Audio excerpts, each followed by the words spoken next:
Hello student, आप सबका एक बार फिर से स्वागत है मेरे इस चैनल पर। और आज मैं आई हूँ आपके साथ लेकर 10th SST सामाजिक का अध्याय नंबर जो अर्थशास्त्र की हमारी बुक है उसका अध्याय नंबर 2। अध्याय का नाम है भारतीय अर्थव्यवस्था के क्षेत्र। ये हमारी अर्थशास्त्र की बुक अध्याय 2 है उसमें। और ये जो है ये हरियाणा बोर्ड में भी, SSC में भी, CBSE में भी, UPSC में भी जो भी टेस्ट आप देंगे उन सब के लिए आपके लिए उपयोगी है। आप वीडियो को पूरा देखें, क्योंकि इस वीडियो में जब मैं आपको ये अध्याय समझाऊंगी, जब उसके बीच में आपको परीक्षा के लिए जो महत्वपूर्ण क्वेश्चन है, जो भी प्रश्न उत्तर आपके परीक्षा में जिस तरीके से पूछे जाते हैं बिल्कुल उसी फॉर्म में मैं आपको बताऊंगी। तो आप वीडियो को अंत तक जरूर देखें ताकि कोई भी आपका टॉपिक या कोई भी प्रश्न आपका छूटे नहीं। तो आइए हम स्टार्ट करते हैं। तो ये हमारा लेसन है भारतीय अर्थव्यवस्था के क्षेत्रक, यानी कि जो हमारी भारतीय अर्थव्यवस्था है उसके क्षेत्रक कौन कौन से, यानी कि उसके संगठन कौन से हैं। तो उसको जो है मैंने आसानी से समझाने के लिए उसको 3 हिस्सों में हमने डिवाइड किया है। सबसे पहले आर्थिक कार्यों के क्षेत्रक, और दूसरा है संगठित और असंगठित के रूप में क्षेत्रक, और तीसरा है स्वामित्व के आधार पर क्षेत्रक, जिसके अंतर्गत हम अब तीनों के डिटेल में हम करते हैं। जैसे आर्थिक क्रियाओं के क्षेत्रक, इसमें 3 क्षेत्रक होते हैं हमारी अर्थव्यवस्था के। एक प्राथमिक क्षेत्रक या क्षेत्र कह सकते हैं, दूसरा द्वितीयक क्षेत्रक और तीसरा है तृतीयक क्षेत्रक। प्यारे बच्चों, जो हम प्रकृति के द्वारा जिन चीजों को हम लेते हैं और जिनके लिए हमें कोई भी कीमत अदा नहीं करनी पड़ती, उस क्षेत्र के कार्यों को या उस क्षेत्र के जो उत्पादन है उसको प्राथमिक क्षेत्रक कहा जाता है। जैसे कृषि का, और कृषि इसमें हम कर सकते हैं डेयरी, कृषि और मछली पालन। ये जो है मछली पालन में भी, कृषि करने में भी, डेयरी में भी है, ये सब चीजें हम जो है प्रकृति रूप से इनको करते हैं, यानी कि पहला कार्य ये किया जाता है। इसके बाद ये क्या है, ये प्राथमिक क्षेत्र है।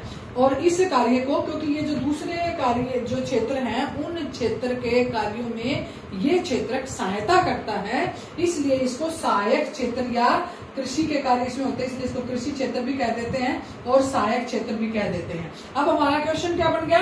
क्वेश्चन क्या बना? आर्थिक कार्यों के कितने क्षेत्रक हैं, या आर्थिक कार्यों के आधार पर हम अर्थव्यवस्था के क्षेत्रों को कितने भागों में बांट सकते हैं, जिसके अंतर्गत पहला बन गया हमारा प्राथमिक क्षेत्र। फिर 1 नंबर का क्वेश्चन बन जाता है प्राथमिक क्षेत्र के उदाहरण दीजिए। तो उदाहरण क्या है? डेयरी, कृषि और मछली पालन।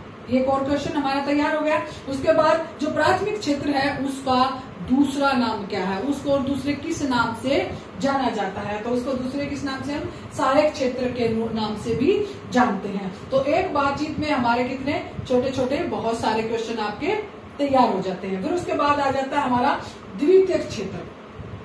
प्यारे बच्चों, जो प्राथमिक क्षेत्रक है, प्राथमिक क्षेत्र के द्वारा जो आपने कार्य किया है उस कार्य के द्वारा, या जो वस्तु आपने प्राप्त की है उस वस्तु के द्वारा किसी भी उद्योग में कार्य करके या किसी भी मशीन का इस्तेमाल करके उस वस्तु के द्वारा अन्य महत्वपूर्ण वस्तु का विनिर्माण करना, ये क्या कहलाता है? हमारा द्वितीयक क्षेत्रक है। यानी कि फॉर एग्जाम्पल आप इस बात को देख सकते हैं, जैसे यहाँ पर हम देख सकते हैं कि यहाँ पर आप लकड़ी काटना, ठीक है, लकड़ी काटकर उस लकड़ी के द्वारा द्वितीयक क्षेत्र में उस लकड़ी के द्वारा क्या किया जाए? आपके जो जिस स्कूल में आप बैठते हो बेंच पे, बेंच को बनाना, टेबल को बनाना, चेयर को बनाना, ये क्या हो गया? यानी कि उस लकड़ी के द्वारा, वो क्या था? सहायक चीज थी। उस लकड़ी के द्वारा औद्योगिक तरीके से दोबारा से विनिर्माण करके इम्पोर्टेंट उपयोगी वस्तु को, मूल्यवान वस्तु को बनाना, यानी कि उस लकड़ी से मेज का बनाया जाना। जैसे मैंने एग्जाम्पल लिखे हैं, मिट्टी से ईंट का बनाना, है ना, मिट्टी लेकर उसको ईंट बनाना, गन्ने से चीनी या गुड़ को बनाया जाना, ठीक है। तो द्वितीयक क्षेत्र क्या है? जिसमें प्राथमिक क्षेत्र से किसी वस्तु को लेकर विनिर्माण के द्वारा अन्य महत्वपूर्ण वस्तु का निर्माण करना। ये है क्वेश्चन आपका बन गया द्वितीयक क्षेत्र से आप क्या समझते हैं, ठीक है। उसके बाद द्वितीयक क्षेत्र के आप एग्जाम्पल दें, है ना, जैसे मैंने इसमें बताया था उसी प्रकार से अब इसमें भी ऐसे ही आ गया। तो अब एग्जाम्पल हमने क्या देने? जैसे मिट्टी से ईंट का बनना, गन्ने से चीनी का बनना, कपास से कपड़े का बनना, है ना। आप बहुत सारे एग्जाम्पल आप दे सकते हैं। लकड़ी से मेज का बनना, तो ये सारे एग्जाम्पल आपके किसके हैं? द्वितीयक क्षेत्र के हैं, जिसमें प्रकृति के द्वारा वस्तु को प्राप्त करके महत्वपूर्ण वस्तु के रूप में बनाना। ठीक है, और ये इसमें क्योंकि ये सारा कार्य जो है ये औद्योगिक तरीके से किसी उद्योग में किया जाता है, तो इसको औद्योगिक क्षेत्र भी कहा जाता है। यानी कि जो द्वितीयक क्षेत्र है उसको आप दूसरे किस नाम से जानते हैं? तो उसका दूसरा नाम क्या है आपका? औद्योगिक क्षेत्र। तो इसमें भी आपके बहुत सारे महत्वपूर्ण क्वेश्चन बन गए। जब आपका एग्जाम होगा उसमें एक एक नंबर के जो क्वेश्चन पूछे जाते हैं, जो शुद्ध अशुद्ध आते हैं या सत्य असत्य करके जो आपके क्वेश्चन आते हैं, फिलिंग द ब्लैंक्स आते हैं, वन वर्ड्स आते हैं, वो सब जो है जो बातें मैं आपको बता रही इसी में से ही क्वेश्चन आपके बन के पूछे जाएंगे। इसके अलावा एक्स्ट्रा ज्यादा क्वेश्चन आपके पास नहीं बनेंगे इस अध्याय में से। तो आप ध्यान से एक एक चीज को मेरी को सुने। उसके बाद हमारा आता है आर्थिक क्रियाओं के आधार पर तीसरा क्षेत्र क्या है? तृतीयक क्षेत्र। स्टूडेंट आपने इस बात को ध्यान रखना, जो तृतीयक क्षेत्र है इस क्षेत्र में किसी भी वस्तु का उत्पादन नहीं किया जाता। उत्पादन प्राथमिक और द्वितीयक में किया जाता है, तृतीयक में नहीं किया जाता। जो तृतीयक क्षेत्र है इसमें प्राथमिक और द्वितीयक क्षेत्र के उत्पादन को आगे वितरित करने के लिए उसको क्या किया जाता है? सहायता की जाती है। ये क्या करता है? उनकी सहायता करता है कि जो चीजें बनाई गई हैं उनको आगे लोगों तक पहुंचाने के लिए जिन चीजों की आवश्यकता पड़ती है वो सारी तृतीयक क्षेत्र के अंतर्गत आती हैं। क्योंकि ये क्षेत्र मैंने अभी बताया इन दोनों की सहायता करता, अपना कोई उत्पादन नहीं करता, तो इसलिए इसका दूसरा नाम क्या है? सेवा क्षेत्र है। यानी कि तृतीयक क्षेत्र का दूसरा नाम क्या हो गया? सेवा क्षेत्र। ठीक है, इसमें तृतीयक क्षेत्र के एग्जाम्पल बताओ, आप उदाहरण बताएं। तो उदाहरण क्या है? परिवहन है, संचारण है, भंडारण है, आप बैंकिंग को ले सकते हो, है ना? बैंकिंग भी आ जाएगा आपका इसमें, बैंक का। ठीक है, और ये सारे, क्योंकि जब एक वस्तु का उत्पादन किया जाता है, उस उत्पादन करने के बाद जब उस वस्तु को आम जनता तक, आम लोगों तक पहुंचाया जाता है, तो क्या किया जाता है? तो तीसरे क्षेत्र की सहायता ली जाती है। तीसरे क्षेत्र में जो व्यक्ति काम करते हैं उनको तृतीयक क्षेत्र में के सेवक क्षेत्र के जो है कर्मचारी मानते हैं कि वो, मान लो किसी ने कोई वस्तु का उत्पादन किया, उस वस्तु को उत्पादन करने के बाद उसको बाजार में जब बिक्री के लिए भेजना है तो उनको परिवहन की भी आवश्यकता है। अगर उन्होंने ज्यादा अपने काम को बढ़ाना है तो उनको बैंक में लोन वगैरह की भी आवश्यकता पड़ सकती है। अगर उसी काम को अगर आप उन्होंने मार्केट में भेजना है तो वो संचार व्यवस्था के द्वारा, टेलीफोन के द्वारा भी बातचीत करेंगे। तो ये सब चीजें जो है क्या होंगी? ये पहले और दूसरे क्षेत्र को क्या करेंगे? दूसरे क्षेत्र की तीसरे क्या करता है? तीसरा क्षेत्र सहायता करता है। तो इस प्रकार आपने देखा कि प्राथमिक क्षेत्र से भी हमारे बहुत सारे वन वर्ड्स क्वेश्चन बन गए, द्वितीयक से भी बन गए, तीसरे से भी। और अगर हम बड़ा क्वेश्चन देखें तो हम बड़ा क्वेश्चन देख सकते हैं कि आर्थिक एरिया के आधार पर क्षेत्र कितने प्रकार के हैं। तो ये आपका 3 नंबर का क्वेश्चन हो जाएगा। इसको 5 नंबर में भी आ सकता है आपके कि कौन कौन से प्राथमिक क्षेत्र, पूरा आपको ये सारा लिखना पड़ेगा, द्वितीयक लिखना पड़ेगा, तृतीयक लिखना पड़ेगा। ठीक है, उसके बाद हम आगे चलते हैं कि ये तीनों क्षेत्र हैं, इनका अगर हम कंपैरिजन करें तो कौन सा महत्वपूर्ण है? तीनों क्षेत्र अपने अपने स्थान पर महत्वपूर्ण है। पहले प्राथमिक क्षेत्र जो है वो ज्यादा महत्वपूर्ण था। धीरे धीरे जैसे जैसे विकास हुआ देश का तो द्वितीयक क्षेत्र महत्वपूर्ण हो गया, और आजकल तकनीकी विकास की वजह से अब जो है तृतीयक क्षेत्र जो है वो सबसे अधिक महत्वपूर्ण है। अब हमारा जो क्वेश्चन आता है वो ये क्वेश्चन भी हमारा एक इम्पोर्टेंट क्वेश्चन बनेगा। आप इसको ध्यान से देखेंगे कि भारत में तृतीयक क्षेत्र महत्वपूर्ण हो गया है, क्यों भाई? इसको हम क्यों हो गया है, ये क्वेश्चन आता आपका एग्जाम में कि भारत में तृतीयक क्षेत्र महत्वपूर्ण क्यों हो गया है? क्योंकि तृतीयक क्षेत्र के अंतर्गत जो वस्तुएं आती हैं, जो चीजें आती हैं, परिवहन, संचार, भंडारण, ये सब चीजें आज के विकसित देश के लिए ये महत्वपूर्ण बुनियादी चीजें हैं। इसलिए बुनियादी चीजें ये होने की वजह से तृतीयक क्षेत्र अधिक महत्वपूर्ण है। ठीक है, और आप देख सकते हो कि देश में तकनीकी विकास बहुत अधिक हो गया है, जिसकी वजह से क्या है? तृतीयक क्षेत्र बहुत महत्वपूर्ण है। अगर आप और भी आप अपनी बुक में देखेंगे तो आपको बहुत सारे पॉइंट आपकी बुक में मिल जाएंगे, और जिसमें से मैं आपको और भी बता देती हूँ कि भारत एक जो है कृषि प्रधान देश है, और कृषि प्रधान देश होने के कारण भारत में जो है क्या है? बहुत ज्यादा क्या हुआ? बहुत ज्यादा जब हरित क्रांति आई तो बहुत ज्यादा कृषि का उत्पादन हुआ, और अब उस कृषि उत्पादन को आगे फैलाने के लिए हमें तृतीयक क्षेत्र की आवश्यकता है। ठीक है, और फिर एक और पॉइंट देख सकते हैं हम, औद्योगिकरण। औद्योगिकरण की वजह से भी क्या है? औद्योगिकरण हो गया, और ज्यादा से ज्यादा उद्योगों में वस्तुओं का उत्पादन होने लगा, ज्यादा से ज्यादा जो व्यक्ति हैं वो उद्योगों के क्षेत्र में काम करने लगे। कंपनीज में आप अपने आसपास के एरिया में देख सकते हैं, कंपनीज में कितने लोग काम करते हैं। तो इन सब बातों को इतने ज्यादा लोग इसमें काम करने लगे और उसके बाद उत्पादन अधिक होने लगा। तो उस उत्पादन को लोगों तक पहुंचाने के लिए, उस उत्पादन को मार्केट में पहुंचाने के लिए, उस उत्पादन को देश विदेश में पहुंचाने के लिए तृतीयक क्षेत्र महत्वपूर्ण है। तो इसलिए भी जो है भारत में तृतीयक क्षेत्र अधिक महत्वपूर्ण हो गया है। ठीक है, ये आपका पहला पूरा जो है क्लियर हो गया।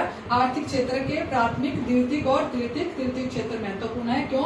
ये आपके इसमें से सारे क्वेश्चन मैंने आपको बता दिए, जितने क्वेश्चन बनते हैं। इसके अलावा आपका और कोई भी क्वेश्चन इसमें नहीं बनेगा इतना ज्यादा इम्पोर्टेंट। ठीक है, उसके बाद हम आगे चलते हैं।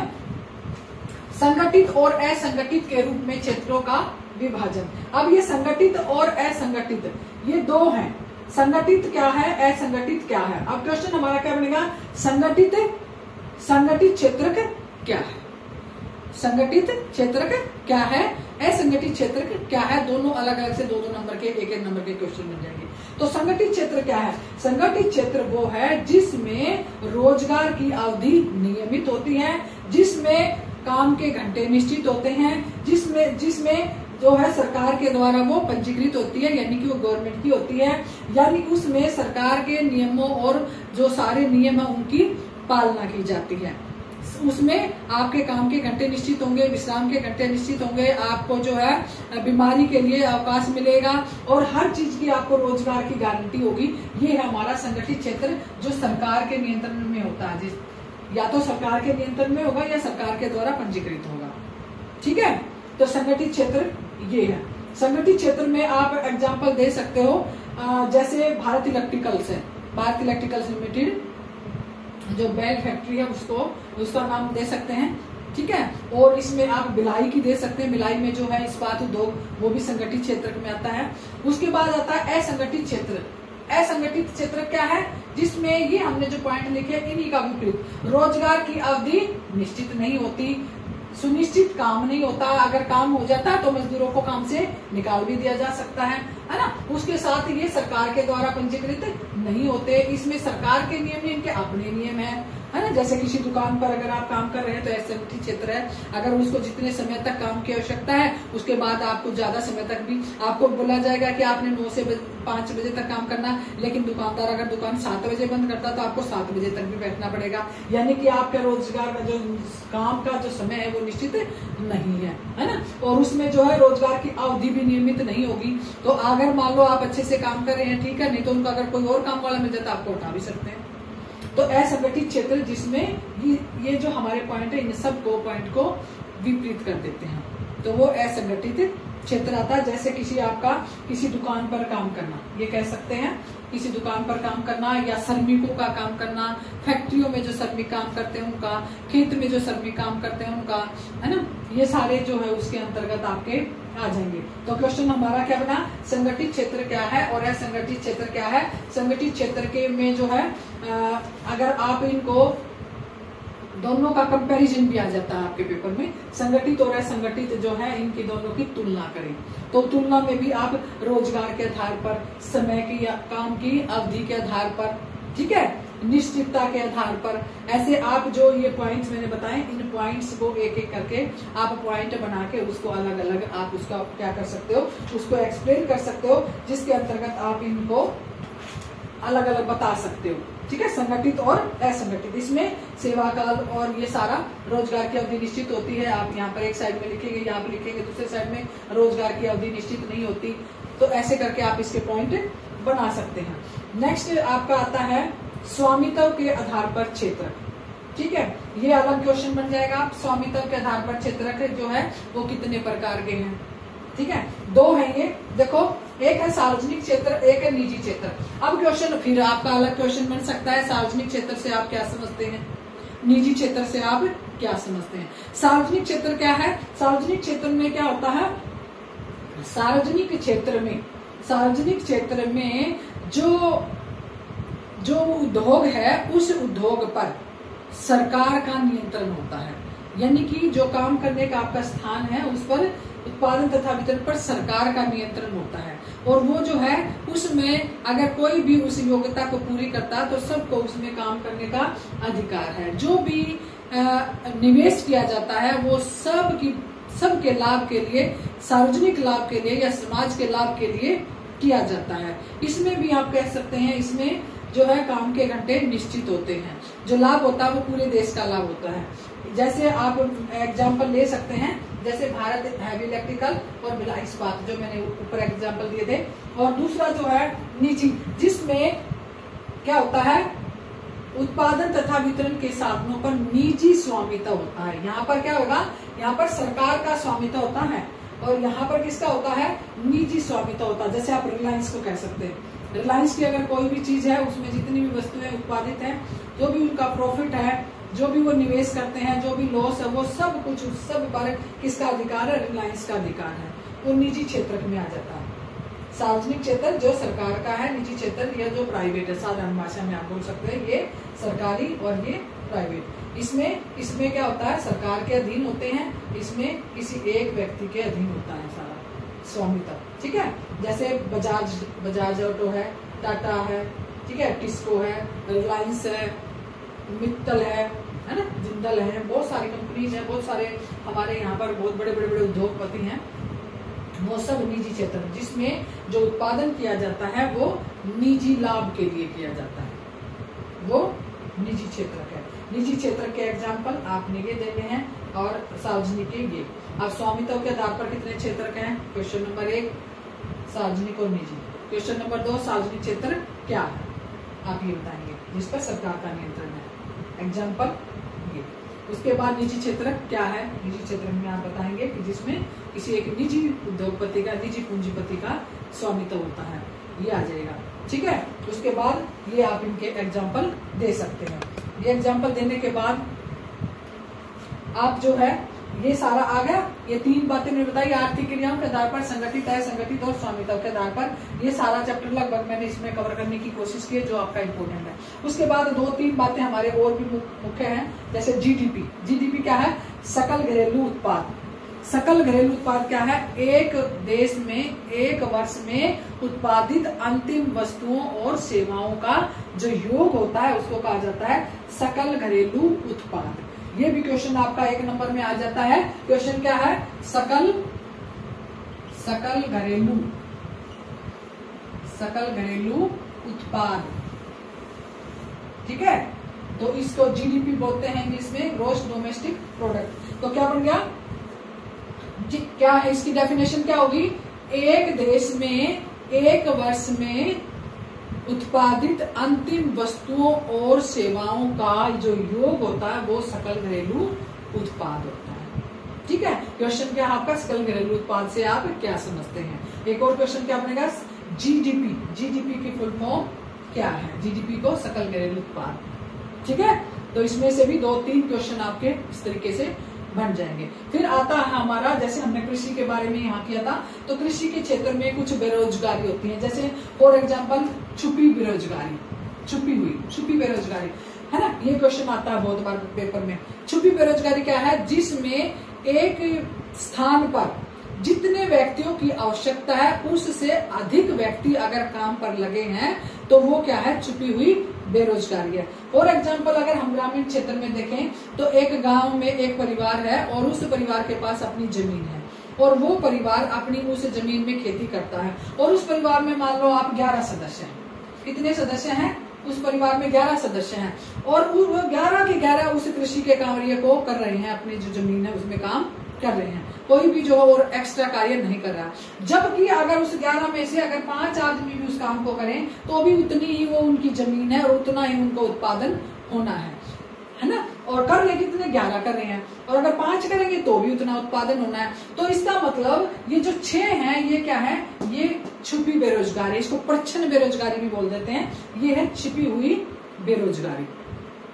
ठीक है, तो ये जैसे इसी प्रकार से ये ग्रामीण क्षेत्र में कृषि का ले सकते हो आप एग्जाम्पल। अगर शहरी क्षेत्र में ले, मान लो कोई शहर में कोई परिवार है, उनकी अपनी दुकान है, फॉर एग्जाम्पल दुकान है, और अगर उस दुकान पर अगर 5 व्यक्ति उनके परिवार के हैं, 5 व्यक्ति उस दुकान पर बैठते हैं, कोई किसी टाइम, कोई किसी टाइम, कोई किसी टाइम, 5 व्यक्ति अगर उसी दुकान पे काम करते हैं और मान लो उसी दुकान पर 5 की बजाय अगर 3 भी काम करे तो भी उतना ही उनको प्रॉफिट हो रहा है। तो अगर फिर वो 2 व्यक्ति क्या है, वो छिपे हुए बेरोजगार है। वो क्या है, वो छिपे हुए बेरोजगार है। ठीक है, ये क्या है, इसको क्या बोलेंगे, छुपी बेरोजगारी या प्रचंड बेरोजगारी।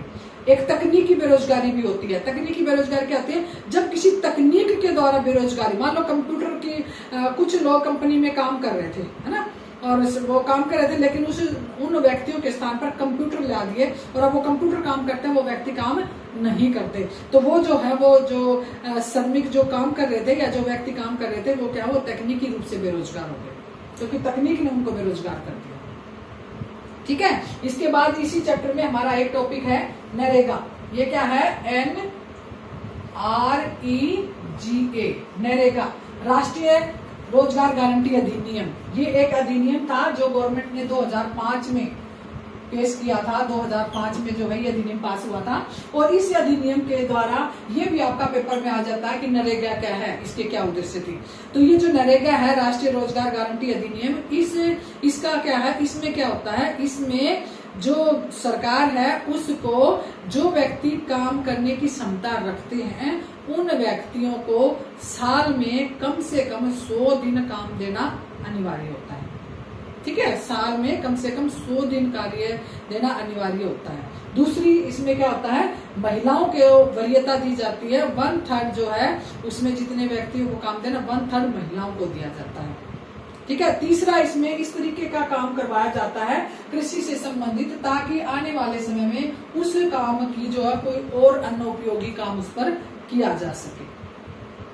ठीक है, तो नरेगा क्या है, कब ये अधिनियम पारित हुआ, इसमें नरेगा का अर्थ क्या है, जिसमें कि सरकार को कम से कम 100 दिन तक एक व्यक्ति को जो काम करने में सक्षम है उसको काम देने की गारंटी दी जाती है। अगर सरकार ऐसा नहीं कर पाती तो उसको दैनिक रोजगार भत्ता देना पड़ता है। ठीक है, दैनिक रोजगार भत्ता देना पड़ता है। तो ये हमारा चैप्टर, इस चैप्टर में आपका ये सारा है। चैप्टर का नाम भारतीय अर्थव्यवस्था के क्षेत्र। जितनी भी बातें मैंने आपको बताई हैं ये सारे आपके महत्वपूर्ण क्वेश्चन है। आप सब ने वीडियो को ध्यान से देखना, एक एक क्वेश्चन को आपने जो सुने हैं उनको अपनी नोटबुक लेकर उन पर नोट करना है, और फिर उनको आप एग्जाम के लिए तैयारी करें। और आप देखना जो भी आपने तैयार किया है ये सारा आपको एग्जाम में मिलेगा। Best of luck.